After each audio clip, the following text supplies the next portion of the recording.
Hello and welcome to Quick Looks with the Casual Hour. My name is Bobby, and joining me for a quick look at Chants of Sennaar is the one and only Chase Kinnicky. Chase, how are you feeling? I'm good. What is Sennaar? Why is he chanting? I don't know, man. Like, I'll be the first one to tell you, I don't know. I have some ideas, but who am I? Who am I to spoil the pot? You're Bobby Pease. I am Bobby Pease. We're gonna do our best to keep this pretty light because this is a very cool puzzle game, Chase. It's one of the coolest games this year. Okay. I don't know how much you know about it. You actually introduced me to this game on one of our preview episodes for our podcast, Casual Hour, but I didn't know what you know or don't know about this. Yeah, I don't know a ton. So you're right. We watched this trailer when we were doing our monthly preview for our September preview episode. And I remember us commenting that, you know, it has a striking art style for sure. Oh, totally. This looks really, really cool. But some of the puzzles they were showing in the trailer looked really generic, like taking the water level up and down generic. And it's like, man, that looks boring as fuck. And I remember us commenting on that. And then you picked it up anyway and are really liking it, and that's awesome. I can give you the rundown of the quick stuff here. Yeah. It is developed by Rundisc and published by Focus Entertainment.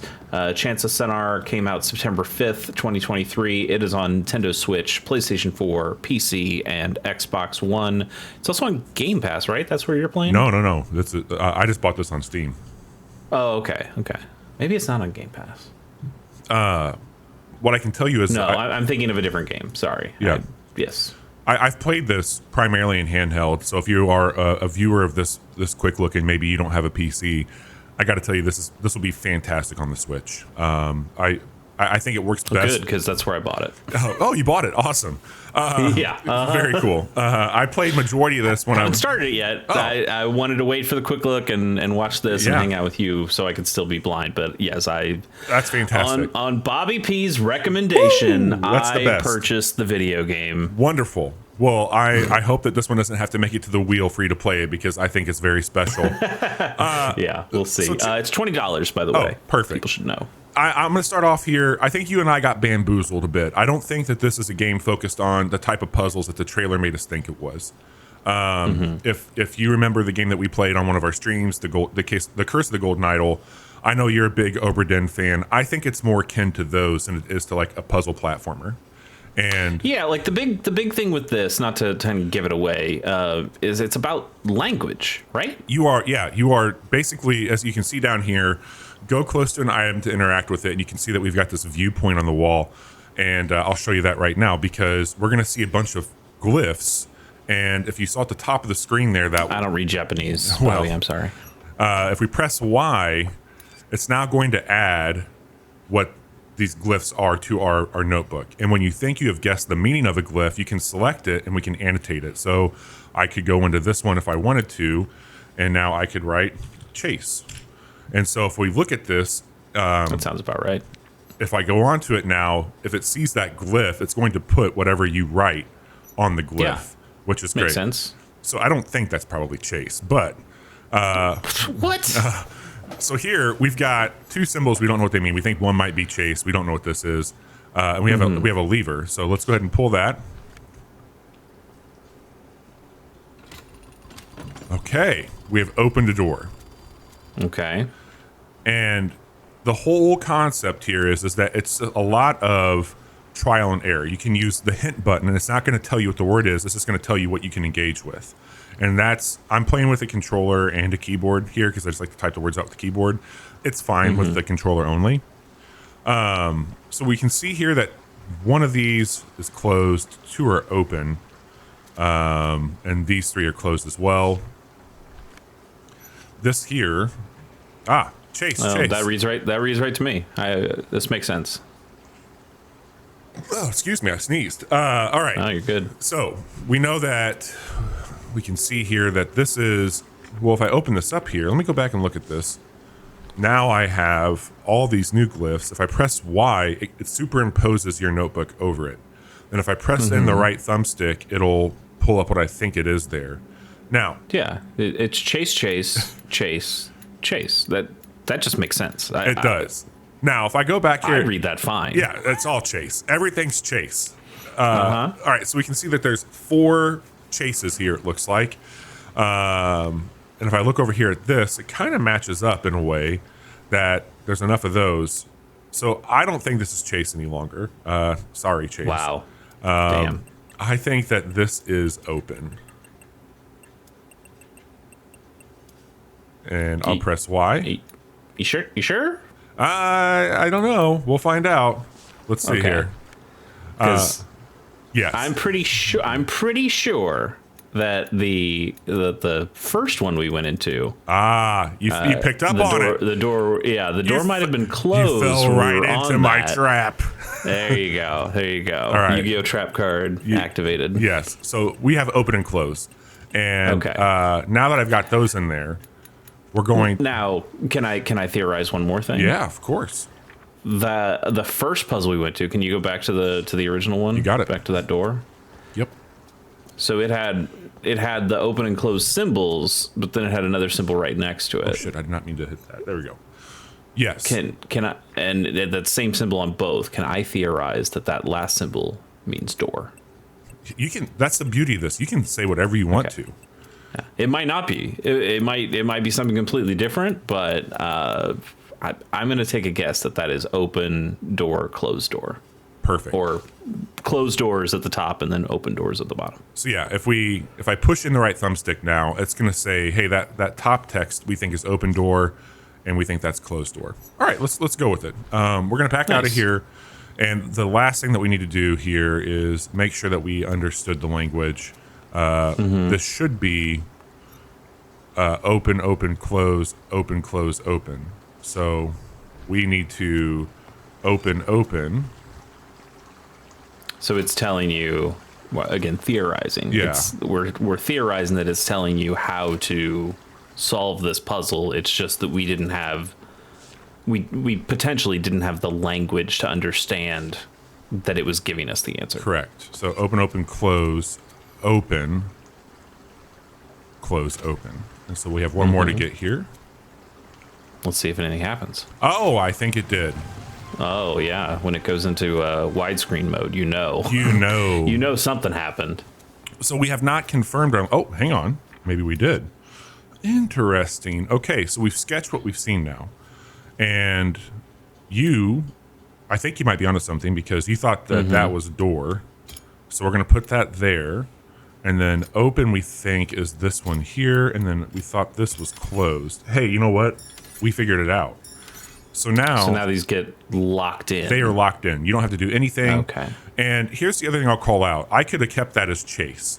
And if we just would have been like, all right, we know that the other one's closed and the other one was door. I'm just going to put what I thought was chase in the only open spot. It'll correct the language for you if you get the glyph in the right location in the book. I've heard some people be a little bit annoyed at that it eventually just kind of gives you the answer like that. I have not had a situation where it was blatantly obvious yet. Yeah. Because you usually have more than enough. More than you need when it comes to that. But I like it. I like the brute forcing of it because there's other, like, I don't want to spoil too much, but if you think about language and you think about placement across the board, and you think about things like gender and how things are plural in other languages, sometimes you might see the same word multiple times, and where we would say they or we, it might read as she's or hers or theys. You know, like it's just. Did you see what that motherfucker just said to you? Yeah, I know. Holy shit, that is filthy. So we've got no other things to go off of here, and I'm not going to play too much into this. I think, again, yeah, I want people to understand kind of what's at play here and just know it goes down some really, really interesting spots. There's a whole story here, deeply rooted in religion, and you are trying to decipher multiple languages to understand what the fuck's going on here. And I am obsessed with the way that this game looks. I've had so much fun, like, putting in my notes and just, like, theorizing what it could be. You're going to find items. There is some puzzling here. Like, we have to figure out, like, what this guy's asked. Oh, he's saying open door because we've gotten some of the stuff unlocked, but we don't know what that is. We could start to theorize. Maybe please. I mean, it could be, but he can't open the door. Right. So like it could be. Oh, maybe it's you open door. Yeah. Okay. So now when we look at it, you open door. Okay, I can then do this. I'm opening the door, and now he can pass. And there's one more thing I wanted to show you here that is pretty helpful when you're playing the game, because it isn't a Metroidvania. I mean, maybe a little bit, like, because you have to learn language to go back and understand certain things that are being asked of you, but it is more like a point-and-click adventure for that. I guess it didn't happen there, so let me... Now I need to talk to him again. Open door.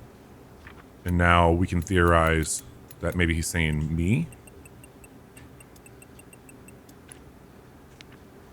Yeah.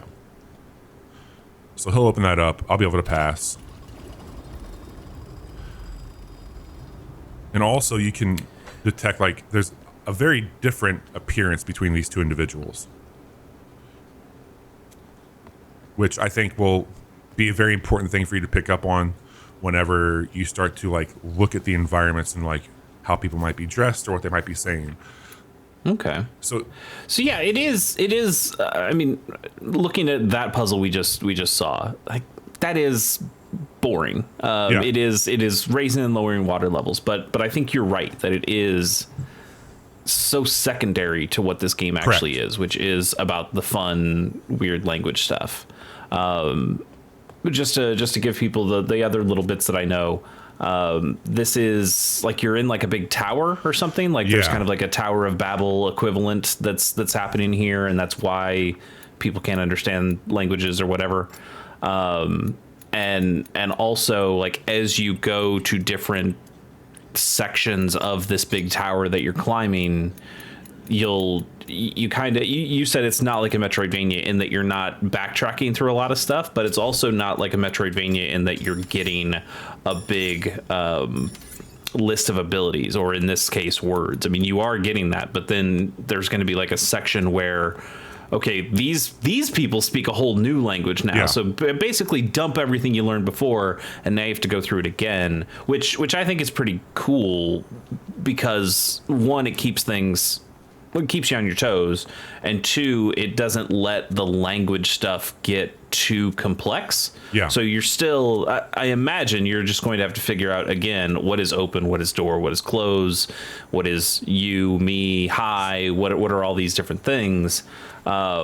But now you have to kind of do it again with a different language, and it lets you kind of play around maybe with the ordering of those things of, okay, now I don't know what open, close, or door is immediately like you do now. Maybe you have to learn water or learn something else and start to put those things together. Well, it's also, I mean, not to get too theological here or go down this rabbit hole, but when you think about the interpretation, especially of religious context, and there's a lot of theories and some fact out there, mostly fact, that it's been misunderstood when being translated across centuries.